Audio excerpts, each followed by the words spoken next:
जय हिंद दोस्तों, स्वागत है आप सभी का आपके अपने YouTube चैनल जैक गुरु 24 पे। आज के इस वीडियो में हम लोग क्लास 9 के मोस्ट इंपॉर्टेंट पैसेज देखने वाले हैं। पैसेज आप लोगों के एग्जाम में आएगा। इस तरह से आप लोगों को एक गद्यांश दिया जाएगा जिसको ध्यानपूर्वक पढ़ना है और पढ़ने के बाद 4 से 5 नंबर के सवाल आपसे पूछे जाएंगे। तो वीडियो काफ़ी इंपॉर्टेंट होगा, शुरू से लेकर अंत तक बने रहिए। यदि आप हमारे इस चैनल पर पहली बार आए हैं तो सब्सक्राइब कर लीजिएगा, घंटी वाले आइकन को दबा लीजिएगा ताकि आने वाली हर एक वीडियो का नोटिफिकेशन आपके मोबाइल पर जाता रहे। तो देखिए यहाँ पर जो पैसेज आपको दिया गया है शिष्टाचार के ऊपर है, इसको ध्यानपूर्वक पढ़ना है आप लोगों को। देखिए हम आप लोगों को अभी इसलिए पढ़ा रहे हैं ताकि परीक्षा में आपका समय बच सके। अगर आप पहले से पढ़े हुए रहेंगे ना तो परीक्षा में आप लोगों को पढ़ना नहीं पड़ेगा, डायरेक्ट आप आंसर कर पाओगे। तो शिष्टाचार संस्कृति का द्योतक है। जो व्यक्ति जितना ही संस्कृत सुसंस्कृत होता है उसका आचार विचार उतना ही शिष्ट होता है। शिष्ट परिवार में जिसका लालन पालन हुआ है, शिष्ट वातावरण में जो पनपा है, उसे अगर स्कूल कॉलेज की शिक्षा नहीं भी मिलेगी तो भी उसमें शिष्टाचार की कमी नहीं होगी। और जो शुरू से ही अनुशासनहीन समाज या वातावरण में पाला पोसा गया है, जिसके परिवार में शिष्टता की हवा भी नहीं बहती, स्कूल कॉलेज की शिक्षा पा जाने के बाद भी उसमें शिष्टाचार का अभाव रहेगा। बात समझ रहे हैं? यानी कि डिसिप्लिन, भले ही वह शिक्षा के आवरण से ढका हो। अपने से बड़ों का सम्मान करना, छोटों को स्नेह देना, अपनी माँ बहन के समान ही दूसरी स्त्री को समझना, सबसे मीठी बोली बोलना, यह शिष्टाचार के सर्वमान्य तत्व हैं। आइए क्वेश्चन पे आते हैं। सबसे पहला सवाल देखिए, कह रहा है आपसे कि शिष्टाचार किसका द्योतक है। अब ये जो शिष्टाचार है ये किसका द्योतक है, तो ये संस्कृति का द्योतक है। ठीक है, शिष्टाचार का अर्थ क्या होता है। अब शिष्टाचार का अर्थ आपको यहाँ पे बतानी है, तो शिष्टाचार का अर्थ हो जाएगा सभ्य आचरण, है ना।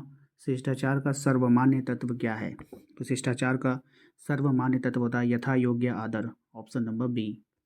नेक्स्ट आते हैं, किसका आचार विचार शिष्ट होता है, तो किसका आचार विचार शिष्ट होगा, तो ऑप्शन नंबर है जो व्यक्ति सुसंस्कृत होता है। ठीक है, तो ये हो गया प्रश्न। अब आइए नेक्स्ट पे। कहा जा रहा है कि निर्देश, प्रस्तुत पद्यांश को ध्यानपूर्वक पढ़कर प्रश्न संख्या 5 से 8 तक के लिए सही विकल्प का चयन करना है। अब आपको इसको पढ़ना है। देखिए क्या लिखा है, पूर्व चलने के बटोही बाट की पहचान कर ले, पुस्तकों में है नहीं छापी गई इसकी कहानी, हाल इसका ज्ञात होता है ना औरों की जुबानी, अनगिनत राही गए उस राह में उनका पता क्या, पर गए कुछ लोग इस पर छोड़े पैरों की निशानी। ठीक है, आपने पढ़ लिया इसको। अब इसको पढ़ने के बाद फिर देखिएगा यहाँ पर भी आपको पढ़ना पड़ेगा, ये पूरा आपको पढ़ना होगा। जब आप इसको पढ़ लीजिएगा, वीडियो से रोक कर आप इसको पढ़ लो। ठीक है, तो फिर यहाँ पे कुछ क्वेश्चन पूछा गया है। क्वेश्चन में आपसे बोला गया है कि बटोही का अर्थ क्या होता है। बहुत ही अच्छा सवाल एग्जाम में आएगा। तो राही, बटोही का अर्थ क्या होता है, राही होता है। देखिए इसमें कहा गया है क्वेश्चन नंबर 6 में कि कवि ने किसकी पहचान करने की बात कही है। तो कवि ने जो पहचान करने की बात कही है, पथ की, किसकी पहचान करने की बात कही गई है, पथ की। ठीक है, आइए अगले सवाल पे। कह रहा है आपसे, हर सफल पंथी क्या करके इस पर खड़ा है। तो हर सफल पंथी क्या करके, विश्वास, विश्वास करके इस पर क्या किया है, खड़ा है। यह निशानी क्या होकर भी बहुत कुछ बोलती है। तो यह निशानी क्या होकर के भी बहुत कुछ बोलेगी, तो मुख, मुख होकर के भी बहुत कुछ बोल देती है। अब देखिए यहाँ पर व्याकरण से कुछ क्वेश्चन आपसे पूछा गया है, जैसे विद्वान का सही स्त्रीलिंग क्या होगा।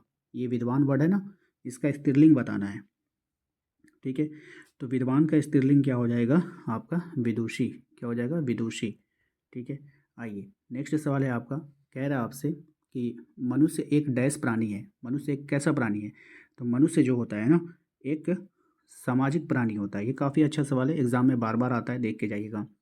नेक्स्ट आते हैं हम लोग अगले सवाल पे। कह रहा है कि मानवीय शब्द में क्या प्रत्यय है। तो मानवीय शब्द में जो प्रत्यय इस्तेमाल किया गया है, ई। ठीक है, याद रखना है। सूक्ति में सही उपसर्ग कौन सा है ना, सूक्ति में सही उपसर्ग कौन सा है, तो सु प्लस उक्ति, सूक्ति।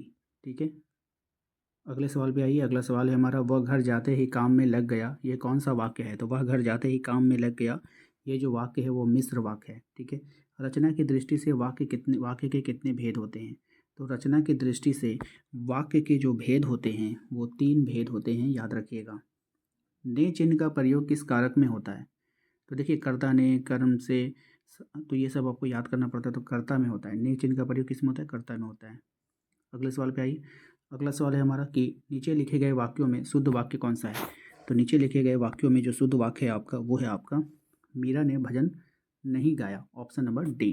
ठीक है, आइए अगले सवाल पे आते हैं। अगला सवाल है हमारा कि निम्न में से फूल का पर्यायवाची शब्द कौन है। तो निम्न में से फूल का जो पर्यायवाची शब्द है वो हो जाएगा आपका सुमन, ऑप्शन नंबर ए।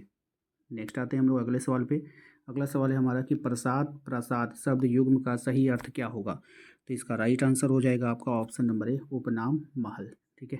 सरल का सही विलोम क्या होता है। तो सरल का जो सही विलोम होता है, बताइए, कठिन होगा ना। सरल का सही विलोम क्या हो जाएगा, कठिन हो जाएगा, यानी कि ऑप्शन नंबर सी। घोड़ा बेचकर सोना मुहावरा का अर्थ क्या है। तो घोड़ा बेचकर सोना ये एक मुहावरा है और इसका सही अर्थ होता है निश्चिंत होकर सोना, यानी कि कोई चिंता उनता फिक्र नहीं करना, बस सो जाना। ठीक है। तो ये होता है ऑप्शन नंबर बी।